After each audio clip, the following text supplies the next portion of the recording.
A Asociación Española contra o Cancro en Pontevedra entregou hoxe as súas axudas á investigación contra esta doenza. En total, outorga 4 subvencións cunha partida que rolda os 280.000 euros. 3 delas están destinadas á práctica de laboratorio. A outra, para que se destinan máis de 270.000 euros, tentará determinar se o conxunto de bacterias e virus presentes no colon poden axudar a predecir a posibilidade de que unha persoa acabe sufrindo a doenza. Intentar atopar indicios de que pode haber cancro colorectal ou pólipos utilizando as feces, ¿no? Sabedes que hai un test de presencia de sangue oculta en feces que se fai aquí en Galicia ás persoas a partir de 50 anos.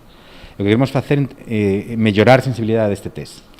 Para iso o que vamos a facer é estudar os microbios que hai nesas mostras, porque se sabe que a presencia de determinados microbios, bacterias e virus, están relacionadas coa presencia de pólipos e de cancro colorectal. O doutor David Posada, membro do Centro de Investigacións Biomédicas da Universidade de Vigo, é o responsable deste proxecto. Contará cun equipo de 5 persoas que desenvolverá esta investigación durante os vindeiros 3 anos. Reivindica máis investigación como a esencia da loita contra o cancro. Temos que entender que o cancro, cada vez hai máis cancro, porque cada vez vivimos máis. Así, o que temos que loitar é como detectalo antes para poñer os remedios o antes posible, buscar novos medicamentos, pero sempre vai haber cancro. Eso tenemos que entender que parte da nosa vida, pois somos seres humanos, non podemos vivir para sempre, verdade? En mala importancia do seu estudo, o doutor quítalle ferro a relevancia social do proxecto, defendendo que el só fai o seu traballo. Os investigadores non somos ni héroes, ni especiais, ni nada. No mesmo que os xogadores de fútbol tampouco son especiais, verdade?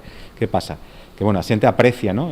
Como médico de antes que ten unha figura, os médicos tampouco, non hai ninguén especial, todos somos iguais, ¿no? É tan difícil como o vosso traballo de periodistas, sencillamente tes que ser profesional. A investigación que agora comeza testará 150 doentes dos que se fará unha análise xenómica dunha mostra de feces cun seguimento durante os vindeiros anos. O estudo inclúe tamén a creación dun test rápido non invasivo.